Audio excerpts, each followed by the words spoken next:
عمومی طور پہ رشتہ داریوں کے اندر بعض رشتہ دار بہت تلخیاں دیتے ہیں، زندگی کے اندر زہر بھر دیتے ہیں، لیکن اگر کبھی وہ مجبور ہوں تو ان کی اعانت کریں، اور ان کا رویہ کچھ بھی ہو، زہرناک ہی ہو، لیکن آپ کا رویہ خوبصورت ہونا چاہیے۔ آپ مجھے اگر پوچھیں کہ سب سے بہترین صدقہ، سب سے افضل صدقہ کون سا ہے، تو سب سے افضل صدقہ جو مجبور ناراض رشتہ دار کو دیا جائے، جو رشتہ دار آپ کا شریک بن کے ہر جگہ پہ کھڑا ہوتا ہو، ہر خاندانی میٹنگ میں، ہر خاندانی ایونٹ میں آپ کے مخالف کھڑا ہوتا ہو، آپ کو نیچا دکھانے کی کوشش میں لگا رہتا ہو، اور کسی وجہ سے وہ کمزور پڑ جائے، مالی مشکلات میں مبتلا ہو جائے، اور آپ اس کی مدد کرنے کی پوزیشن میں ہوں، تو آپ کا نفس آپ کو کبھی بھی اس کی مدد کرنے پہ آمادہ نہیں کرے گا۔ آپ کا نفس روکے گا، آپ کہے گا کہ یہ تو ہمارا شریک ہے، تو سانپ کو دودھ پلائیں، اب تو اس کا سر پاؤں تلے آیا ہے، اس کو تو کچل دے، یہ تو میرا دشمن ہے، اس کو طاقت دوں۔ نفس کبھی بھی نہیں چاہے گا کہ اپنے شریک دشمن کی مدد کی جائے، لیکن سب سے افضل صدقہ وہی ہے جو ناراض رشتہ دار کو دیا جائے، اس لیے کہ اس میں نفس شامل نہیں ہوگا، اور جس عمل میں آپ کا نفس شامل نہیں ہوتا اس عمل سے تمہارا رب راضی ہوتا ہے۔ تو رشتہ داروں کے ساتھ سلوک اچھا کرنا، رشتہ داروں کے ساتھ رویہ خوبصورت کرنا، یہ تمہاری زندگی کا اسلوب۔ مجھے بتائیے اہل مکہ نے، حضور کے رشتہ داروں نے حضور کے ساتھ کیا سلوک نہیں کیا تھا؟ اوجریاں ڈالیں، کانٹے پھینکے، راہوں میں گڑھے کھودے، اذیتوں کے پہاڑ کھڑے کیے، اور کیا کیا مصیبتیں نہیں تھی۔ حضور شہر مکہ سے چلے گئے مدینہ المنورہ۔ اب جب فتح مکہ ہوا تو حضور جب تشریف لائے تو ناقہ پہ سوار ہیں، تو اب یہ تھر تھر کانپ رہے ہیں سارے رشتہ دار حضور کے، برادری کے لوگ۔ انہیں پتہ تھا کہ آج ہمارا آخری دن آ گیا ہے، اور اگر بڑا بھی رحم ہوا تو کم از کم ہمیں شہر بدر تو کر ہی دیا جائے گا۔ اب حضور تشریف لائے، سب کو جمع کیا، کہا کہ بتاؤ میں تمہارے ساتھ کیا سلوک کروں؟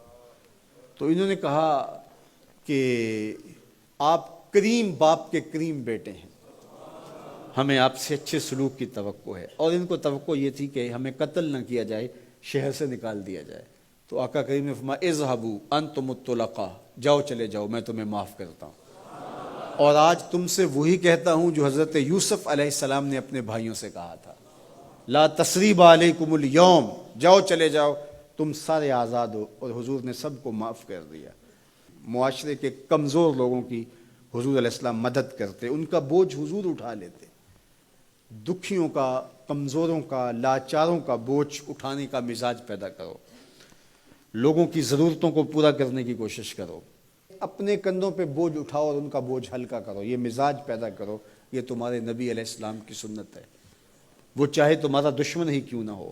لیکن اس کا بھی بوجھ کم کرو، اس کا بوجھ اپنے ذمہ لو۔ جس کا کوئی کمانے والا نہیں، معذور ہے، اپاہج ہے، لاچار ہے،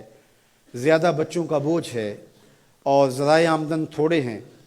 تو آپ کثیر العیال لوگ ہیں جن کا کوئی مددگار نہیں ہے، آپ ان کی مدد کرتے ہیں، ان کے کام آتے ہیں، آپ ان کے لیے کمائی کرتے ہیں۔ یہ بات ذہن میں رکھیے، کمائی کرتے ہوئے 3 نیتوں کا استحضار رہنا چاہیے، 3 نیتیں آپ کے ساتھ جڑی رہنی چاہیے، تو آپ کا کاروبار، آپ کا رزق کمانا بابرکت ہوگا۔ اگر چوتھی چیز جڑ گئی تو آپ کے کاروبار میں، آپ کے رزق میں پیچیدگیاں آنا شروع ہو جائیں گی۔ سب سے پہلی نیت آپ کے ساتھ یہ جڑی ہو، عموماً ہم سب کے ساتھ یہ نیت جڑی ہوتی ہے، اور وہ یہ کہ ہم اپنی ضروریات کو خود پورا کریں اور سوال کی ذلت سے بچیں۔ دوسرا مقصد، جو میرے زیر کفالت لوگ ہیں، وہ بچے ہیں، بیوی ہے، بوڑھے والدین ہیں،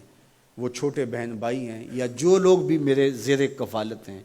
ان کی ضروریات کو میں نے پورا کرنا ہے، اور اس کے لیے میں یہ رزق کما رہا ہوں۔ تیسرا مقصد ہمارے ساتھ جڑا ہونا چاہیے، اور جب بھی ہم کمائی کر رہے ہیں تو ہمارے ذہن میں یہ بات ہو کہ معاشرے کے وہ لوگ، وہ میری گلی میں ہیں، میرے رشتہ داروں میں ہیں، میرے محلے میں ہیں، یا کہیں اور ہیں، جن کا کوئی کمانے والا نہیں ہے اور مجبور ہیں، میں ان کی مدد کروں گا۔